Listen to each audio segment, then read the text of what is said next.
Hey, what's up, guys? It's Drew for the Money Is Show, and today we have a special guest. As you guys know, I interview a ton of males on the show, but today we have a special guest of interviewing a female guest who is taking and built a multi-million-dollar company from 12 years now. She's in stores of Nordstrom's, all the stores you guys shop in, Neiman Marcus, Target, Disney. She is there. So we're going to interview the CEO of Freshly Picked, also a sneaker fan like me, Susan Petersen. Thanks for coming on the show. Thanks for having me. Yeah, no, it's been a great time because we immediately hit it off with sneakers. Yes. And we were, I would say, somewhat similar. Yeah. In the sense of, but I think you're further than I am on the, I'm not going to call it disrespect of sneaker people, but the agitation, poking the bears. Yeah. I guess, of sneakerheads. Like, I never want to be defined by something like Yeah, that. yeah. You know what I mean? Oh, yeah. Yeah, so I don't consider myself a sneaker. Where me or you, neither one of us hold any shoes. No. If I buy them, I'm going to wear them. 100%. There's zero chance I'm going to put them in a box and hold them across. No, I don't even clean mine. Yeah, so that's where we're a little bit on a different ad. You'll smoke yours out, and then you just you keep wearing them. So once mine get a little bit dirty, I wear them a couple times. I'll go get them cleaned. But we are in the same field of, I love sneakers, but I'm with you. I don't want to be defined by sneakers. Like, it's a shoe. Yeah. But I do love the game of it. Yeah, and they do look nice. They do. Let me ask you this. Actually, I'm going to ask this question, but I think I know the answer now. Do you pick your shoes first in the morning and then your outfit? Mm-hmm. Or the outfit then the shoes? So I wear basically the same thing every day. Yeah. So I'll wear a black shirt or an acceptable shade of black, like green, acceptable shade. Green. Okay. Some acceptable shade of black, and black pants. And then my sneakers, I have like a camera roll in my phone that'll show me when I wore that sneaker last. Okay. So I'm not repeating too much. Wow. So that's how you do it. You watch your camera roll and base it off of that. Yeah. Or sometimes I'm just feeling like the certain shoe, or like today I'm going to an event and it's like wear pink, so they had the pinks on. Yeah, I put the pink sneakers on. Yeah, because I know that we had the conversation in the office about a lot of the black kind of outfit that you wear, the theme a lot. So that's why when I was asked the question, I was like, actually, I think I know this answer. You already know it. But so I pick my shoe out first in the morning. You do. And then I pick my outfit off of the shoe. I'm like, I want to wear this shoe today. Okay. And then I go get my outfit. Yeah. That's how much I enjoy the sneaker game. Is like I kind of base it off of the shoe first. Yeah. Which is unique. What I want to know is, tell me more about the black clothing or in the family of black. What started that? What made you do that? Well, I had read somewhere that Steve Jobs does that, and I think some other entrepreneurs. Zuckerberg did it for a while. Yeah, and kind of looked into the psychology of decision making and decision fatigue. Yeah. And so I just decided to find something that I felt really comfortable in, and I felt like looked good every day and made me feel like I was put together, and landed on, black on black is so easy. Yeah, classic. Easy, yeah. And then got rid of all my other clothes. How long have you been doing it? 6 or 7 years. Yeah, so the psychology kind of behind it, without going into depth of it, is the decision-making process. Yeah. Right? That we as humans have to make so many decisions. Yeah. Decision fatigue kind of sits in. Yeah. And that's why they kind of did it as well, was like get rid of any decision that you don't have to make. I think it was Albert Einstein that was doing a lot of the same stuff as well back in the day. I think is where they got that from, was like, get rid of everything that you don't have to make a decision on and ignore it. Just focus on the actual important decisions that you have. And clothing in our society today is like a massive decision process, if you will. Yeah. So it makes sense. A lot of people try it. I know a lot of entrepreneurs to try it. Yeah. They'll get into it, do it for a couple months, and then out. You're in it for 6 years, you said? Yeah, and my friends own this really cool design spot down in Provo called Actual Source, and they put out merch. Yeah. And so I'll buy their shirts and I'll wear them a couple times and pass them on to my kids or whatever. Just to support the local friends and community. Yeah, but it's always a t-shirt, jeans, and sneakers. Always. All right, I want to talk about your business. I think it's an incredible story where at Freshly Picked, you started it. Yeah. You were the original CEO, founder of it, right? Yeah. When you started it, no partners with you at that point? No. When you first launched it? Yeah. You started from making baby, I call moccasins, if that's the right word.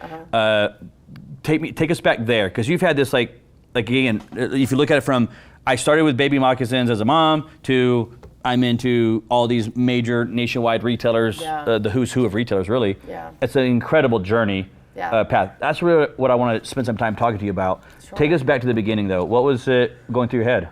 So my husband was in school. He was in college, and we were super poor. And I just really my first business goal was I wanted to make enough money to buy whatever I wanted to at Target. That was your first goal? Yes. At Target, specifically. Yeah, I remember I went to Target one night. Yeah. Walked around, felt like I couldn't afford anything. Okay. Sat in the parking lot and cried a little bit. Wow. And then was like, I'm gonna do this. So I actually I'd gone to a friend's house a couple weeks later. Her dining room table was full of stuff she was making. And I was like, what are you doing? She said, I'm making stuff and selling it online. And I was like, I can do that. So this was, let me think back, this would have been like 2010, 11, 12? Yeah, 2010. 2010 timeframe, okay. No, sorry, 2008 actually. 2008 is where you're at right now. And so I started making stuff, selling it online. Then another friend was like, everyone with a successful Etsy shop has a successful blog. Okay. So I was like, okay, I need to start a blog. Blog. Yeah, exactly. So I started a blog. So I had a super unsuccessful Etsy shop. I was making like... Wait, just for clarity, you said super unsuccessful. Unsuccessful, okay. yeah. I was making like $60 a week. Okay, killing it. Great. An equally unsuccessful blog. Okay, equal. Right, so I would have I think on a good day I was getting like 100 visitors. Okay. So that's pretty good, right? Sure.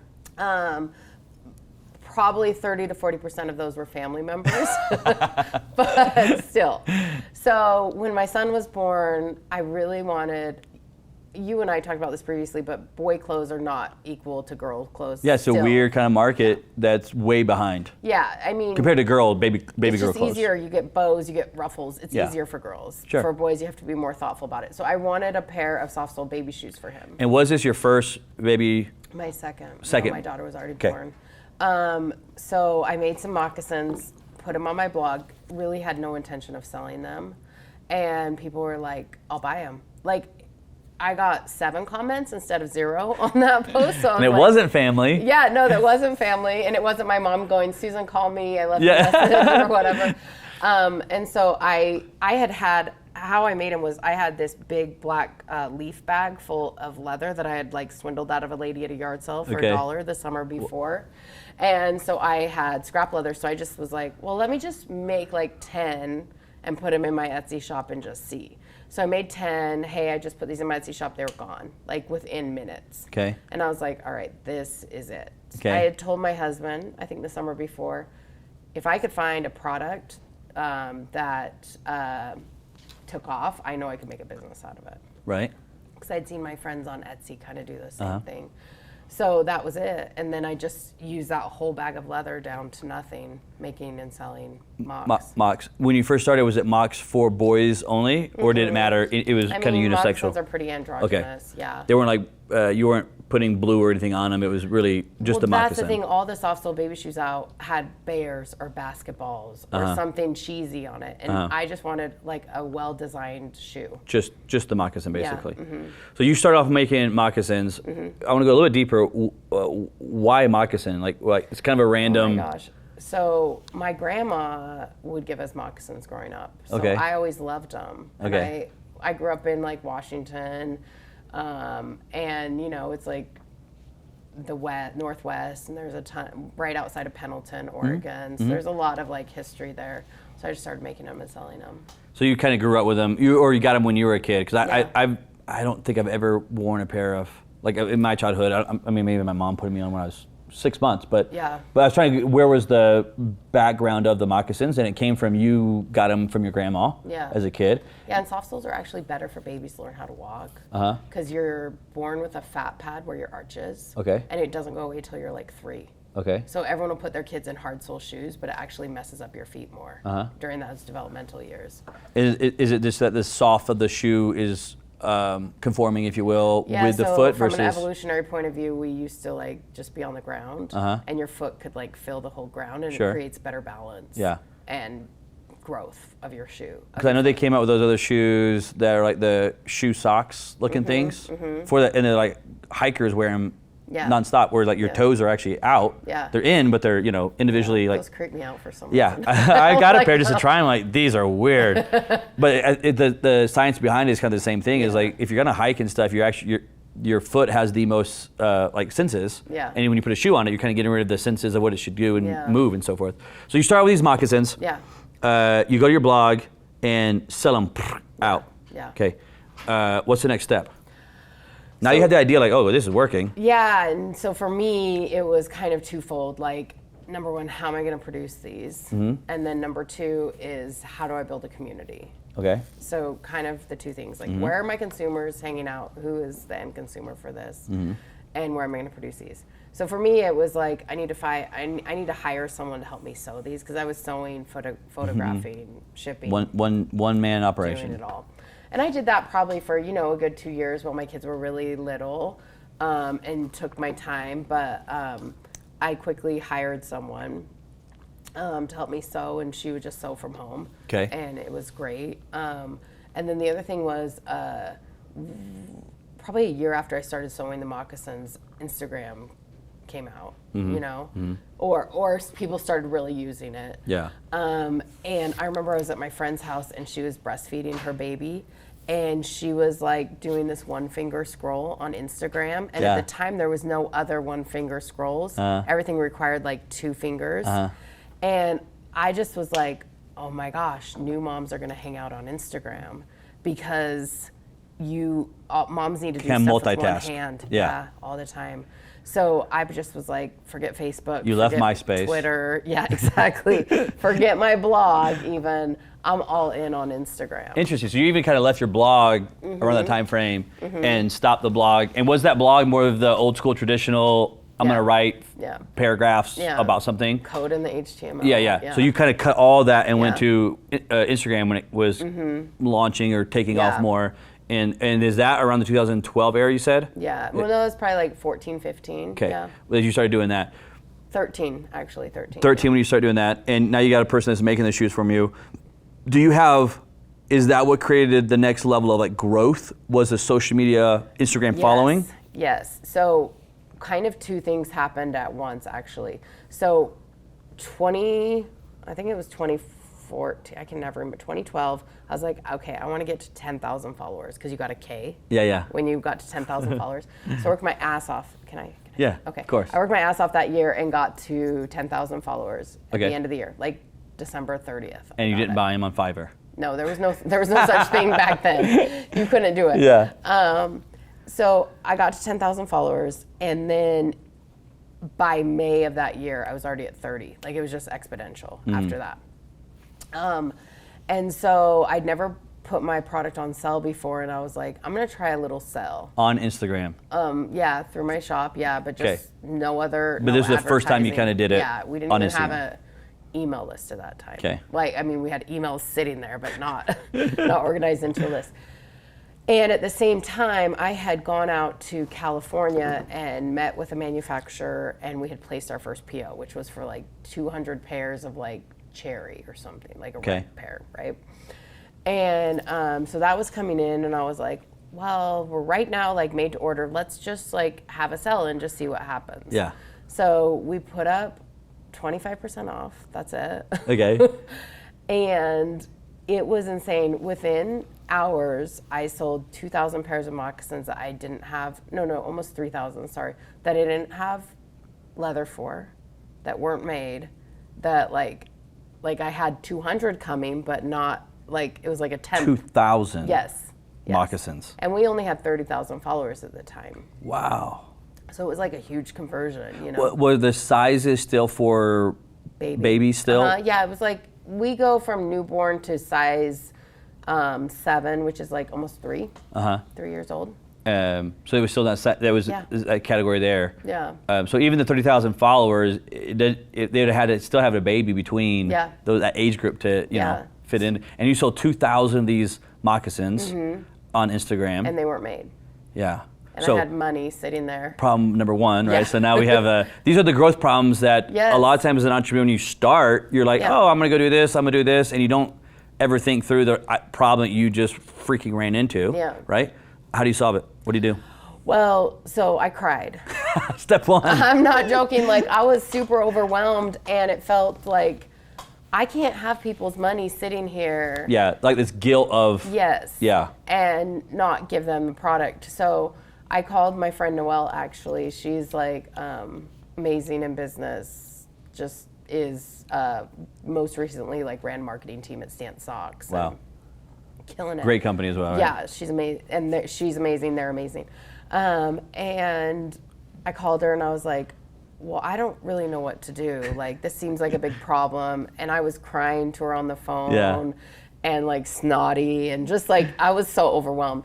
And she listened to me. And then like after 10 minutes, I was like pausing. She's like, are you done? And I was like, what? And she's like, oh, boo, effing who, Susan? It's so hard to be successful. I'm gonna tell you right now, no one's gonna feel sorry for you. It's true. And I was like, okay. Like, that was exactly what I needed to hear right then. Like, okay, this is a challenge. This isn't a problem. Yeah. It's different, right? Wow, great perspective. Right. So she's like, what are you gonna do? And I was like, hey, I'm gonna give everyone's money back, and then we'll get our shit together, and then we'll try again. She's like, no, you're not. Because then what? You're gonna start back at the bottom of that mountain. They're gonna spend that money, you know? She's like, you need to come up with a plan, and that's not the right plan. She didn't give me the answer. Yeah. So I was like, all right. So I was like, what are we gonna do? Well, we can make these. It's gonna take us a month compared to like our usual week. Like, we can get this delivery, done. yeah. So communication. You just have to tell people. Mm-hmm. I learned a long time ago that people actually really want you to be successful. Most people, very true. Teachers, your person who checks you out at the store, like almost everyone wants you to be successful. Yes, we're all rooting for each other. And I felt like there was a special moment where I could get people to feel like they were part of the success of Freshly Picked. Mm-hmm. So I wrote this email out and I was like, listen, this was incredible. We didn't expect this. Yeah. I'm going to get these out, but they're going to take longer. And thank you for believing in me and supporting me. I also at the time was like, this feels big. Uh-huh. This feels like something that's really important. So we took a lot of video. Okay. And we turned it into Shark Tank and said like, hey, we think we should come on your show. Yeah. Because this, and they were like, wow, this is cool. So I actually went out, that was in May. I went out in July and filmed. Mm-hmm. There's lots of steps to get onto Shark Tanks, right? No, you don't. Like, I was at filming and people were like, remember how we had to wait in the rain in LA for like 5 hours? And I'm like, yeah, that sucked. Because I just was able to like, what I really understand, and probably my like super strength as a CEO, is I understand number and narrative, and they go hand in hand, right? Talk about that. So like, whenever you're talking to anyone, you need to understand your numbers. Okay. Like when I do my board meetings. Yeah. Numbers of cost, marketing, anything. Whatever it is, right? Boom. These are the numbers of it. I love numbers. Okay. And you really, even if you can't manipulate them, like watching me build this, like an Excel spreadsheet is like watching your mom try to text, right? Okay. It's terrible. However, I understand how Excel works. Uh-huh. And when like I'm presented with a P&L, I'm like, okay, wait. And I trace it all the way back to the forecast. And I'm like, I understand it. Right. Numbers mean nothing unless the narrative is there. Okay. And whoever knows the numbers and owns the narrative is the most important person in the room. I tell this to my female leaders all the time. You own the number, you own the narrative with that number. Okay. And if you own both, you have the story. Dive deeper into the narrative. When you say narrative, what do you mean? Okay, so for example, like we had an amazing, just like everyone in retail, we had an amazing March. Okay. April was soft. Okay. Because we got the stimmies hit in March. Yep. People were still at home on their computers. April, world started to open up a little bit. So 4 days into April, I was like, holy crap, this is going to be a soft April. Based on the numbers? Yeah, based on the numbers. Uh-huh. So I write an email to my board, and I also do a phone call, and I'm like, hey, here's March, super proud of it. Here's where we're at for April already. We're not going to hit April. Okay, so you own the narrative. Exactly. So then the next week, hey, here's where we're at with April.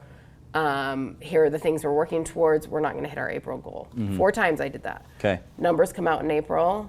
They get the email. Here's April's numbers. They're like, cool, kept us you kept us up to date, we understand April was soft. Like, no one was surprised, no one was upset. I owned the number and the narrative around it. Gotcha. Yeah, don't be scared of them. That's great advice. If you're down, own it. Yeah. But have a reason. Right. Yeah, you can't just say I'm down and leave it as that. Yeah, and make sure it's not bullshit. Yeah. Like, meaning a bullshit reason that you're making up? Yeah, the numbers narrative? and the narrative have to line up. Yeah. Yeah, they have to be on point with each other of why this is happening, and based on the numbers, this is the story narrative behind those numbers. Yeah. That's there. Yeah. And what you're saying is that narrative can't be a bullshit made up narrative just to try to soften the blow. No, people see through it. Yeah. Yeah. I love that I've heard it similar but different words, but I love when the letters match. Alliteration. The alliteration. So the numbers and narrative, I'm going to steal that from you officially. Of course. And I just trademarked it as well. So. Sorry, it's already done. So you're launching this, and I love the story here because I want to go back to you're talking to your friend. Just from a standpoint of what I want to ask you is, she gives this great advice of like, dude, no one's gonna feel sorry for you. Yeah. Like normally when people are crying, it's because they bought 200 shoes and they sold 2 shoes. Right. And they're like, oh my God, I lost everything. Right. Yours is the opposite. I wanted to get your advice on. What's the word I want to look for here? I'm going to use the word, it may not be the right word, but mentors or people that you reach out to that may not be in your business, but you find yourself leaning on them periodically. Yeah. I want to talk about that narrative right there. How important has that been for you going through it? For me, it's been so instrumental to my success. Even if they weren't part of your business? Oh, best if they're not part of your business. So what I like to do is I know what I'm really good at. Right. And I also know what I'm not good at. Okay. And so I try to augment my strengths with my mentors. So I'm not looking for someone who's great at narrative. Okay. That's a strength of yours. Yeah, I know it. If someone's great at it, then I'll bounce stuff off them. Okay. But like I'm looking for. So I probably about 6 years ago I started this thing called Breakfast Club with 4 other CEOs that were like in the same boat as I was, and we'd meet once a month, and I would ask questions like Nate Quigley from Chatbooks, genius at culture. I don't know anyone that's better at culture than him. Which is a huge thing in today's huge. And business. I wasn't great at culture. I didn't go to college. I didn't work at Bain and McKinsey for like 5 years. Like I'm just starting this on the seat of my pants, and I made so many mistakes early on with my culture. And Nate is really good at culture. So I would ask him things and he would help me see things from his point of view. And I'm showing where I fell. Like, here's something I did. And I'm letting him beat me up a little bit, but then like show me how he would have taken care of it. And so I'm always looking for a mentor who's strong in areas that I'm weak. Okay. Yeah, because like 2 sets, right? There's the set that is similar to you, which are the ones we tend to are attracted to the most. Yeah. Because we say the same things back and forth to each other. But it creates an echo chamber. Yeah. Yeah. It's like a yes man, concept, if you will, right? Which you need. But you do need to validate. Yeah. Because you have those new ideas that you're just harvesting, if you will. Yeah. You want to be able to brainstorm, throw it out there, and not have a critic just destroy you out of the gate of why it never work. Right. I like going to them when I'm in that phase right there, where it's a brainstorming type of phase, right? Yeah. And then you have the other side of which is finding where you're weak at, right? And I think it's extremely important in business to know your weaknesses. Yeah. Like, I think it's massively important. Yeah. It's to know them, and I want to ask your opinion on this. Once you identify your weaknesses, are you a person that tries to go and build your weaknesses, or just surround yourself with someone your weakness is their strength? I hire for it. That's what I do. I just go hire. I don't have time. And even if I go spend all this time trying to do it, that weakness goes like 2 notches higher, and it's still not good at it. Right. I'm okay being like a newbie and like failing at something first in a project that I want to work on that I think, I really want to go into X, Y, or Z. But for me to go teach myself Excel right now, like it's just like not going to happen. Yeah, not taking a class on it. No. Yeah. No, it'd be fun. I know like it'd be cool to learn it, but I just have really cool people around me that are really good at it. Yeah. I agree. I see that all the time. All the CEOs that I interview, that is the number one answer is like, no, dude, I'm not gonna go. I can't at this point take the time to go learn this and try to make this weakness really strong. My strengths are what got us here, and I keep pushing on those strengths, basically. So you launch this out. I want to get to the point where do you go from, Instagram, sold 2,000 shoes, obviously it keeps growing, you sell more shoes. Yeah. Take us to the retailer position. The very first time the retailer calls, I want to know, number one, did you reach out to them? Did they reach out to you? Yeah. First, which way did it happen? So after Shark Tank aired, Nordstrom reached out to us. Okay. Yeah. They call you up and look for a deal. I've been waiting. Like, I didn't want to do small boutiques. Okay. Without having like a massive retailer to kind of like learn the business with first. Why is that? Because it's like, I don't know, what does Drake say? All these people are fighting over crumbs. Where's the bread at? Like, I want the bread. Okay, so this is the first time we've given business advice on the show from Drake. But let's go with it. Yeah. That's actually a good point. Yeah. I don't want to fight over crumbs. I want the whole freaking loaf of bread, man. Give me a slice. So you just looked at it and said, hey, I don't want to go to the path of, because in business, it goes back to decisions. What we talked about earlier with clothing, is like, there's so many massive decisions that you got to go. There's so many roads you could go down. For what's right for one person does not mean it's right for everybody. Yeah. Right? There's different roads for each person. But in your road, you looked at it and said, I don't want to go down the road of going to these mom and pop boutiques. Maybe they own 1 or 2 stores, whatever it is. You did not want to go down that route, and you on purpose chose not to at the beginning to go down that route. Well, because it's usually, everyone knows this, it's your customers that pay the least that demand the most. Okay. 80-20 principle. Yeah, right? And so I would love to be in, we're now in like, I don't know, 700 boutiques across the country, which is amazing. But most of them are sub 10K a year. And like, I can sell 10K a year. On a post. I can sell 10K in 10 minutes. Like, so I would rather own the customer, know who they are, like, get a ton of data from them, have a one-on-one relationship with them, than have a mediator in between that. So Nordstrom, if you're in retail and you're looking like, hey, I want to go into big box, you need to look at your first couple retailers as a marketing play. Okay. Really. Yeah. Because like you said, like a brand awareness. Yes, you're not making money. Type of play. Yeah. Yeah. If you're making $1 back, you're good. You're crushing. Yeah, big time. So like Nordstrom, they require a 52% margin. Right. Or 57%. Like, they're taking the majority of it. Then you also have to pay markdown dollars. So if you're ever doing anything on your site where you have a sale, they're matching it and you're paying for the match. Okay. And so it's not, if you're a small business, that will eat you up and spit you out. So you really have to have like stuff ready to go. And there's fulfillment stuff. You have to ship out of a fulfillment center. You can't ship on your own to them. Like, there's a ton of stuff you have to get right, and it's expensive.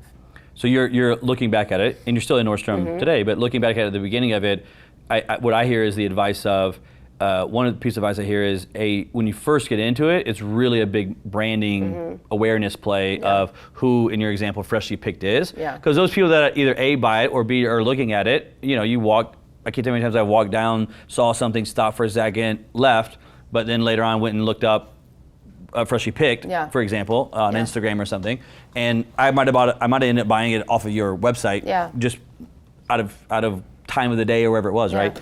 So you're saying on that standpoint, it was a very good brand awareness play. Yeah. Does it ever, if you can answer this question, does it ever turn into a great business model play later on down the road? Yeah. So it grows over time to a much better position. Yeah, but your first 6 months are a wash. Are brutal. Yeah. Is that once you got into Nordstrom, did you see a massive growth in your following, social media community? Was there a massive growth there when you got in there, or was it not a big bump just because you went into Nordstrom? No. I think that every big player like that becomes incremental, right? It's hard to measure it exactly.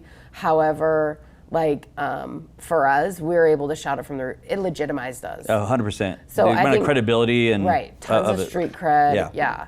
And as you're being featured, it's a good thing. Like, you can find it at Nordstrom, you can order from us, whatever. Yeah. But we didn't see a dip in our sales online.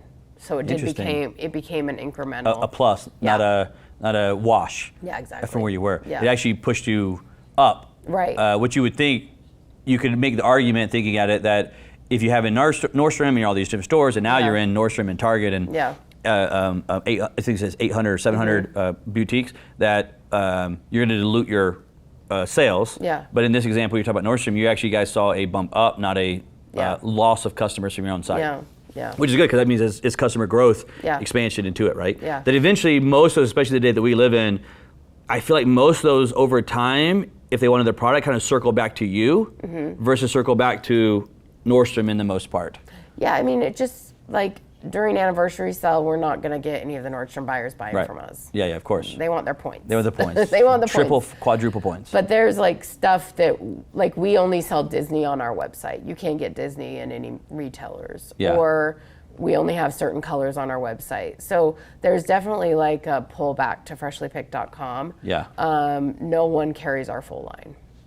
Like you guys do, of course. Yeah, we do, yeah. So when I ask you a question here, just for those that are out there, when you get to that point where you're looking at that Nordstrom, that first deal, you go from a direct-to-consumer business so far, and now you're staring at in retail, one of the greatest shops, that's out there, Nordstrom. Like, that's to me, like, the credibility is like so much through the roof because it's Nordstrom, right?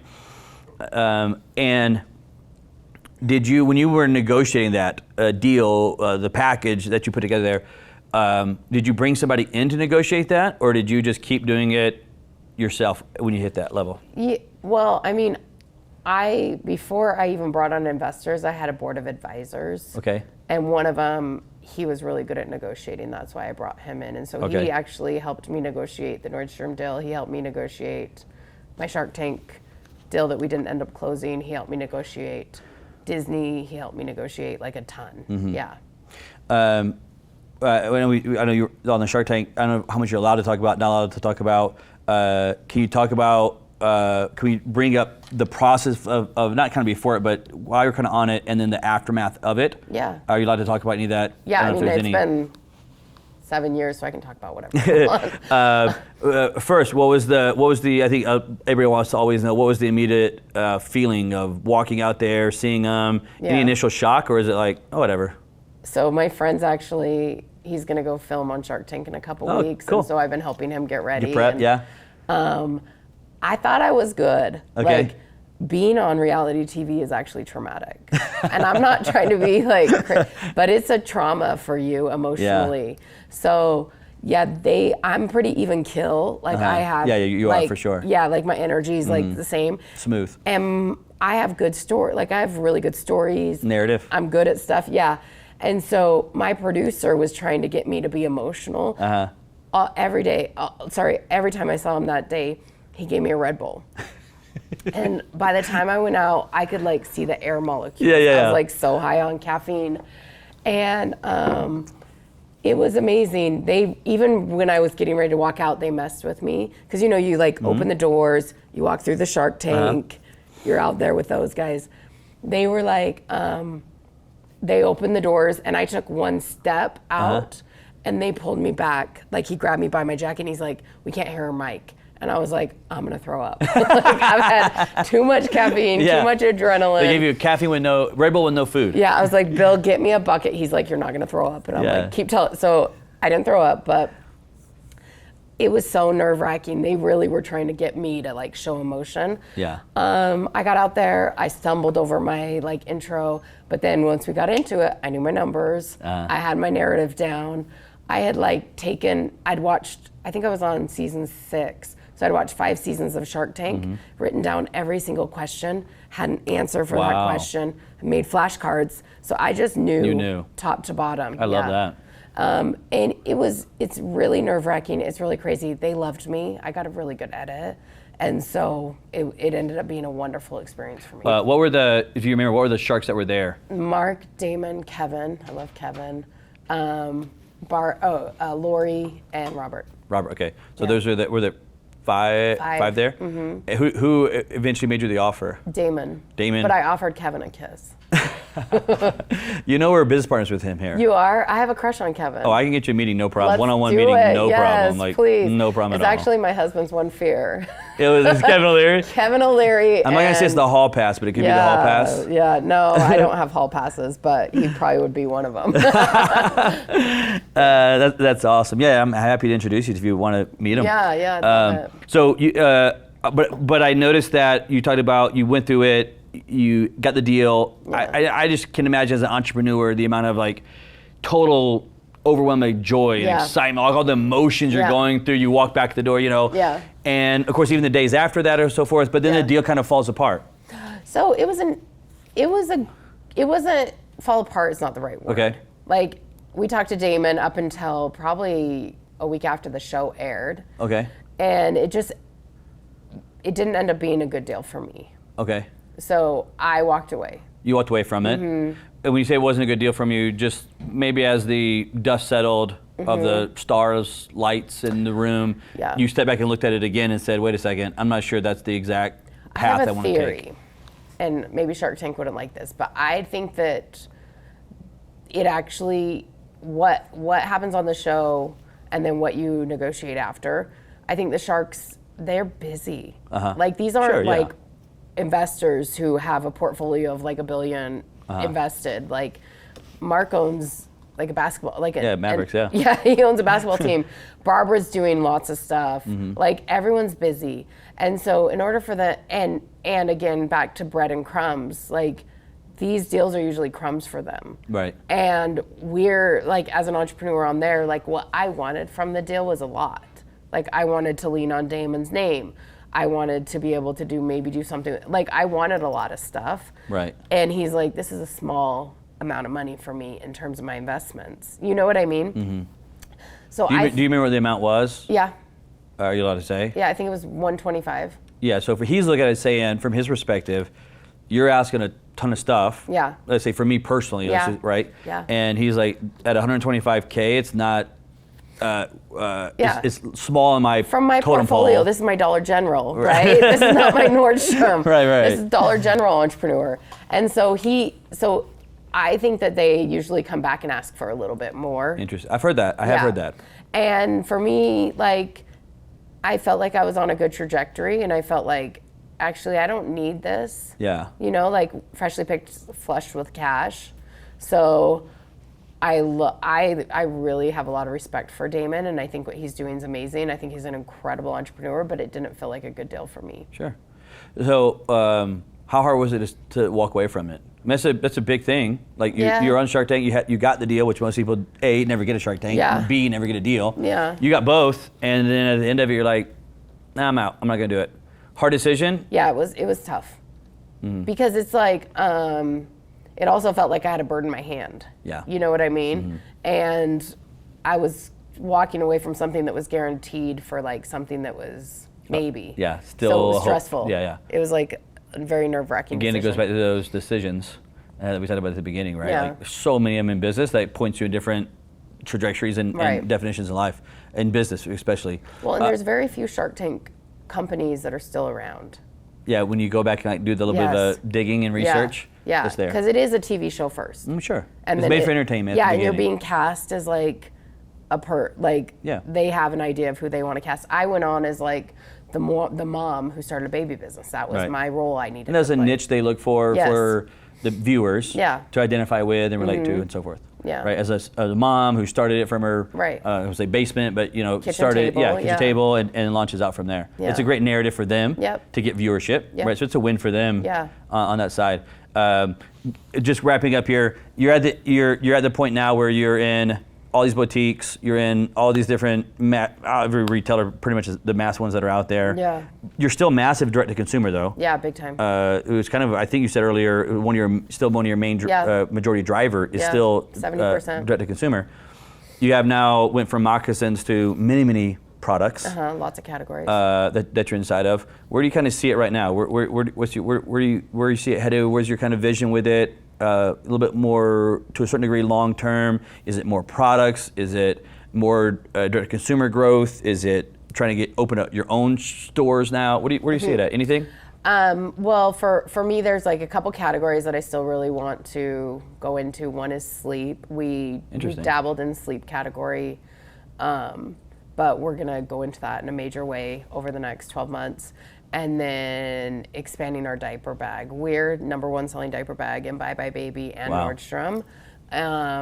And so we're going, we went really deep for that category, and now we're going wide across a lot of different forms. And that's been amazing. And as we're looking out to the future, like, I hope that my grandchildren were Freshly Picked, but I'm not running Freshly Picked. Like, sure. I think, like, I believe it's a legacy brand that'll be around for a long time. But I hope that there's, like, a time in the next 5-10 years where I get to exit out of it. However, it continues to go on. Yeah. We're running out of time here, but you just hit a point that is like, dude, that is genius. From a business standpoint, you talked about deep versus wide. Yeah. And a lot of times people try to go wide, which is really hard out of the gate to go wide first, right? Yeah. Talk a little bit about that. When you say deep and wide, deep versus wide, and now deep and wide, what do you mean by that? Well, so when we go into a new category, like, and the categories where we know we're going to win is, so baby industry is a lot like the wedding industry. Okay. So there's a lot of money spent around the birth, just like there's a lot of money spent around the day, right? So you're spending money from anywhere from like, I think the spike happens around like you're 6 months pregnant to 6 months post. Post, okay. So about a year. And so if we can hit mom in that area, we can, our LTV for her goes way up. So for example, for the diaper bag, was category we wanted to go into for a long time. We actually kickstarted our diaper bag, made almost $400,000 on our Kickstarter, delivered bags within 6 months. It was wildly successful. But we came out with what we focus grouped probably 1,000 women and came out with like the best looking bag with the most features that they all wanted. Then we, over the course of a year and a half, maybe even 2 years, dropped 40 colors in that form. Okay. And went as deep as we could until it stopped becoming incremental. The same bag. The same bag. And then we started going forms out. Okay. And same thing with our swaddle. We focus grouped, we got better at focus grouping, so we don't have to focus group 1,000, but we, probably 150 moms. Focus group with. Focus grouped, came out with our best swaddle that was designed the best with the features that they wanted. And we dropped it in 7 colors. And actually caused quite a stir in the industry and got a couple cease and desists, which I'm pretty proud of. And so now what we're going to do is we've established ourselves in that category. So now we're going to go out across a bunch of different forms in that category. Gotcha. Yeah. Yeah, the concept of deep and wide is so freaking critical in business. Yeah. Even when you're what I would refer to as a massive company, at the point you were doing all these, you still go deep. To me, it's all about depth first, and a lot of times I use the word impact and then influence. Yes. Of going deep into the impact of connecting with that customer on a deep level, and then once I have the impact made, then I want to go influence, which is the wide, what I call the wide side of it. But great talking point there. I got 1,000 questions for you, but I want to wrap up with your time here. I want you to just, if you can, for the viewers. Though there's so many entrepreneurs that are starting right now, and I know you do a ton of content on your Instagram. They should follow you. We'll put it in the handle there. That you just give content away of CEO entrepreneur style content. But looking back, you're 12 years into it now. Incredible journey. Looking back to those entrepreneurs that are starting right now, I mean, what does that look like for you? Looking back on those 12 years and thinking, holy shit, I'm here now. Wherever here is for you. And what does that feel like? What does that look like? Whoa. I mean, that's a great question. I think, so I'm like, you want me to look at it from like where I was 12 years ago and to what I am now? Is that? Yeah, I mean, I just think about the entrepreneur journey, you know what I mean? And it's like, when you first get started, you have this kind of maybe buried somewhere in your head, this dream of, in this example, getting to this Nordstrom and I just keep saying Nordstrom, but there's Disney, there's Target, all these stores that you're in. But you kind of like don't really put it in your head. It's just kind of floating back there, and you just kind of put your head down and blog and take Instagram photos and go down that path. And now you are 12 years later, it's like you pop your head up, you're like, holy shit, I have a board of advisors, I have board of directors. I have, you know, all these 700 stores, they're just the boutiques. I have, like, looking back on it, that journey has got to be a crazy, crazy journey. Yeah. Looking back on these 12 years. What does that feel like, thinking, holy shit, I made it? I don't think I've made it, but I'm also not looking to like ever arrive, honestly. Like, interesting. I just want to keep, I think the reason the Queen lived so long is because she works every day. I think like I'll always be working. Yeah. I think there's like, I mean, I have 100 things I'd like to say about this, but number one is like, just so many times society, people, college, however, they want you to plan like 10, 20 years out. And it's like a fun exercise. Sure. I think like asking yourself, what do you want is like critical, but like put it away and focus on here and now, and focus on the people that you can help today, and focus on the people that you can impact today. I mean, I've always known what I wanted to do with Freshly Picked. I've always known kind of the direction I wanted it to go. I maybe didn't always have the vocabulary or the experience to put words to what I wanted, but now I feel like I do. But like, as I'm looking back and as I'm looking forward, and if I'm kind of sitting at like this crossroads, what I hope happens is the mistakes I've made and the challenges I've faced, and like even like the devastating losses that have happened, I hope that as I move forward, I'm taking that into the future, and like I'm a much kinder, gentler person than I was 12 years ago. But I also am a like freaking city engineer with my boundaries, and I will I got it down. And so like, I think like, don't try to get too far out over your skis on stuff. Like, enjoy the moment. And like, this is an exciting day for me. I'm here on this show and I love it. But what I'm not gonna do is like, I'm still gonna go and like put my kids to bed tonight. Like, that was a shock of Shark Tank as I got done, and I'm like, cool. And I checked my phone, I had no notifications, and I was like, that's right, no one knows I'm here. I'm not different. Like when you're 16, you get your driver's license, you're like, my life's gonna be different, I'm gonna change. No, you're still the same asshole. Now you're getting eggs for your mom at the store every night. You know, like errand person now. So like, I just don't believe the hype about yourself, and don't believe, you can't believe the hype, you can't believe the criticism. Just make sure that when you look in the mirror at night, that girl's got you and you got her. Yeah, there's so much truth inside of there, and there's so many different ways you could have taken that, and I think it's brilliant how you said it. Like, I'm just thinking of the word authentic to like your freaking self of in the moment. Just be you, through and through and through. You'll never go wrong if you hyper focus on just being you. And I think a ton of entrepreneurs definitely live ahead of the skis, like over the skis.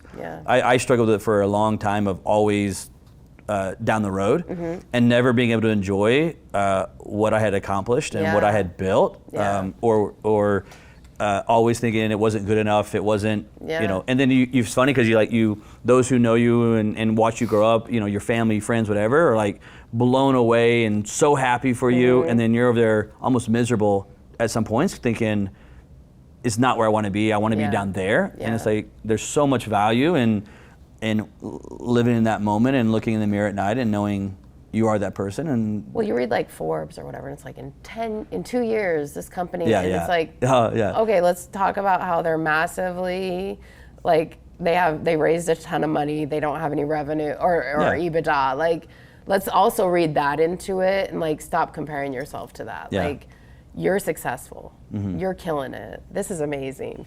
And I think like, just be that. Yeah, that's great advice. I mean, you've really given some great business advice for entrepreneurs.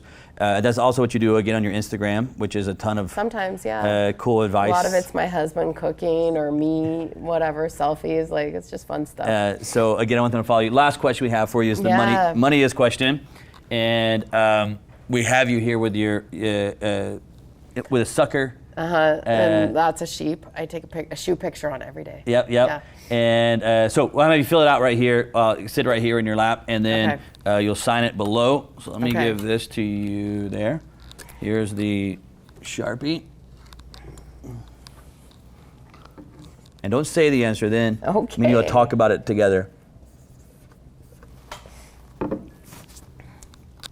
All right, here we go. This is Susan Petersen, CEO and founder of Freshly Picked. Money is easy. It is. I believe, if my memory serves me right, I believe that's the first answer, which is what I love the most. When I get a brand new answer, I believe it's the very first one. I cannot think of anybody else that said the word. Unique word, right? Because people are watching thinking, that's bullshit. What do you mean it's easy? I've spent my whole life trying to get it. What do you mean though? Well, I think that it's my attitude around money. I think it's easy come, easy go, fine, I don't care.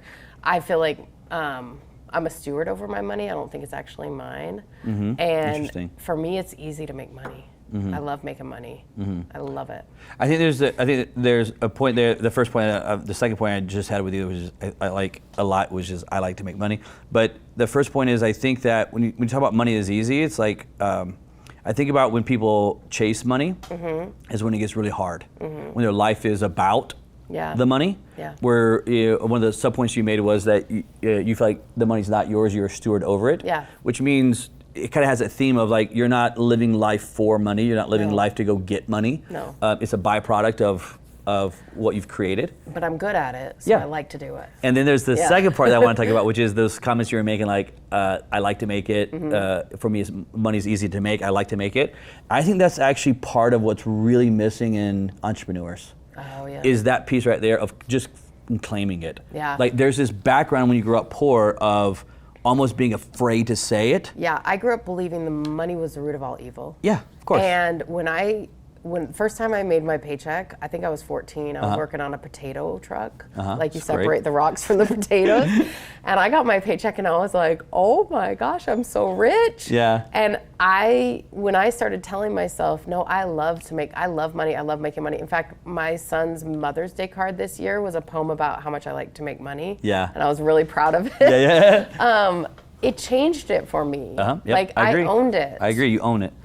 And when I grew up, same thing, root of all evil and so forth. And without getting into that's not what the verse actually says, but it's just the mindset that's poured on you as a kid. And it's all, to me, when that happens, I had to have like a rewiring of money philosophies, principles, beliefs.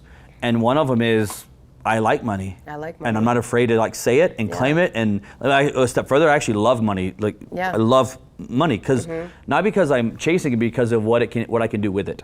Right? And it's a tool. It's a complete tool, and it has so much power inside of it. But if you don't have it, for good or evil actually, but if you don't have it, you're never even given that shot to go make a difference, to go change. Do you feel like if you lost all your money, you'd be able to make it again? Oh, it's right.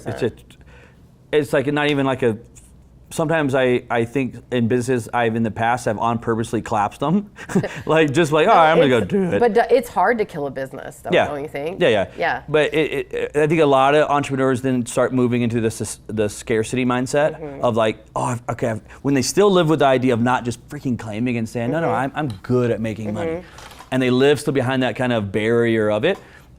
When they finally get a little bit of it, they become very scarcity mindset. They're going to lose it. They're not going to be able to keep it, you know. And my mind is just the exact freaking opposite of it. Like totally different mindset of that. And I think it's where you'll find the high success, like yourself, when you have leaders like you that are not being controlled by it, not being led by it. It's not even like a motive of I'm going to go do this for this. It's a byproduct of what you're great at, and once you get it, you also understand that you're a steward of it. You know what I mean? And then therefore you start using it the right way, for what you need to. So I agree, man. Awesome answer, because money is easy, especially once you just freaking claim it and say it out loud. And I think it's even tougher for people to say those things when it's you're 18 years of taught, saw, lived this one way. It's tough to reprogram it. So I'm glad you brought it up, and man, you've dropped some incredible knowledge for the viewers and for me. I love the depth and the width, and I love the the one I stole from you from here on out, numbers and narrative. I may use that in my mastermind coming up, and you may see it on my Instagram. No, I'm gonna. Post. You better. I'll give you. I have to tag you back in it. Yeah, give me some credit. No, that's really, really good. Great truth in the numbers and narrative, and I hope the viewers keep that as they leave here. So, you guys watching, hope you guys enjoyed the show. This is the CEO and founder of Freshly Picked, Susan Petersen. Make sure you guys follow her on Instagram. We'll see you next week on the Money Is Show.